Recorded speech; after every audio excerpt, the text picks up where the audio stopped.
O eto, meron pang isang DDS, mga bossing, may sinasabi, madami pa daw ho sila. No? Eto. Nadan mga Duterte. Yan! Alam ko, na-vlog na natin to eh. Hindi ko lang hindi ko lang matandaan eh. No? Kilala ko na to, natatandaan ko na to.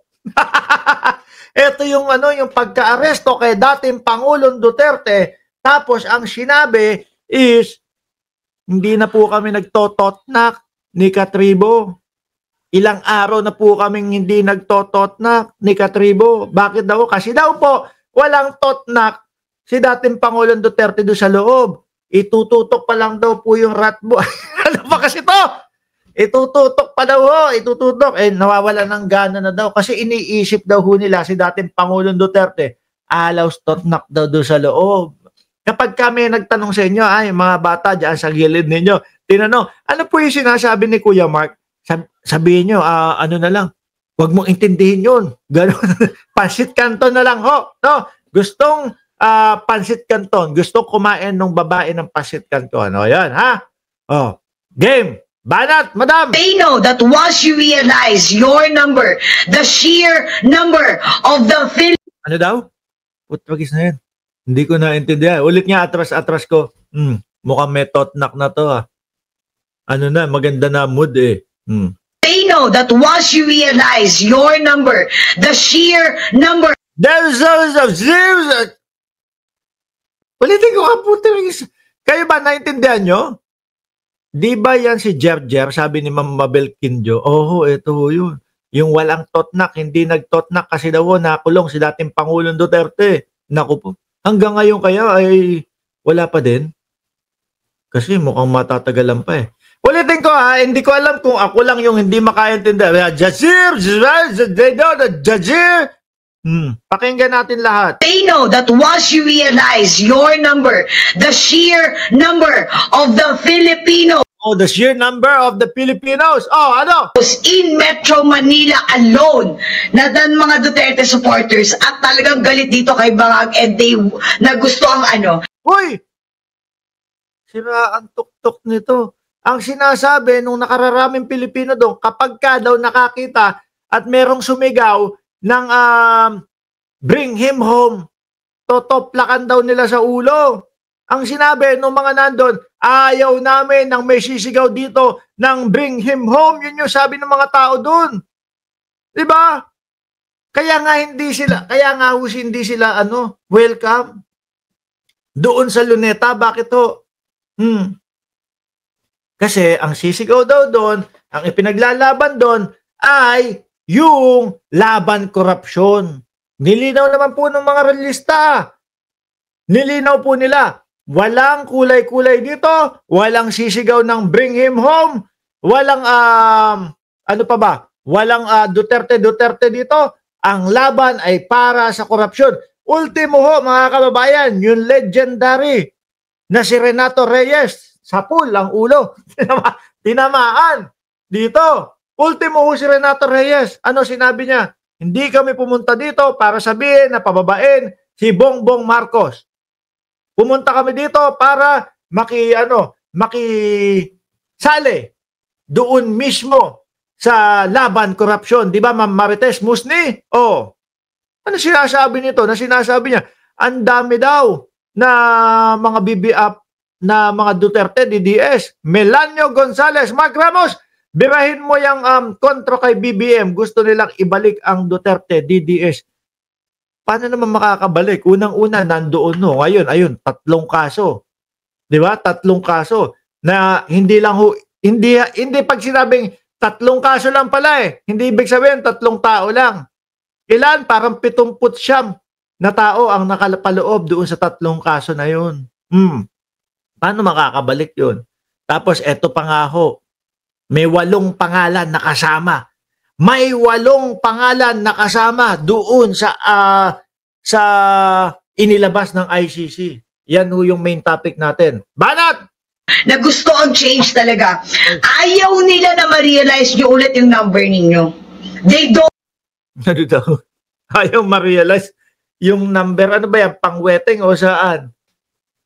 Baka ayaw nila na ma-realize, baka yung mga bossing ninyo o yung mga leader ninyo ayaw ma-realize nyo na kukunti na lang kayo.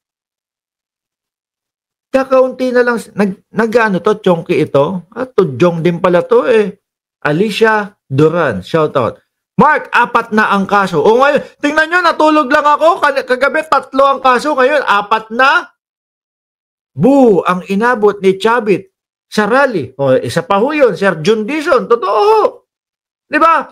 Yabang-yabang ni Chavit. O, lumabas, galing sa Corinthians. Lalakad-lakad. Akala niya, gangsta-gangsta din siya. No? Akala niya, aabot sa Maynila. Yung angas niya. O ano sinigaw? Boo! Ginano si Chavit. Totoo ho yan, Sir Jun Dizon. Ano pa yung sigaw? Kurakot! Kurakot! O, si Ipe, anak ng tinapa, nakisali pa si Ipe. Punta doon si Ipe. Sabi kay Ipe, umuwi ka na. Umuwi ka na. Oh, paano sasabihin na padami kayo ng padami? Nako, yari si Bato. Bongbong, Sara niyan. Sir Mark, tamsak, sabi ni Lenny. O, tuloy. To want you be identified. Ang gusto nilang ipakita yung kakarampot na iilang piraso lang doon sa Luneta at saka sa EDSA. Pita parang magmukhang tanga. Parang yung mga DDS, parang sila Eric yung nandoon ho, mga kababayan, na iilang piraso lang. May litrato ako dito eh. Baka ano, kapag matagalan kayo eh. No, kapag hinagilap ko. Yung sila Eric, iilang piraso lang. Yung sa, ito, litrato, video ito eh. O sige, kuhanin ko na to. Tignan nyo ha, ibabalik pa din natin si ate, o si Totnak. Ibabalik pa din natin si Totnak. O, ito yung kay Eric, o. Iilan lang, nagsasalita. Saan ba yun? Bakit gano'n? Nakita ko na doon, eh, tapos dito. O, sandali, ang hirap. Ang liliit kasi. Ito, O, mamaya na nga. Hindi ko maano eh. Konti lang sila. Iilang piraso lang ho. Nagsisisigaw doon sa kalsada. At ang ginawa, ito. O, kita ko na kahit maliit. O.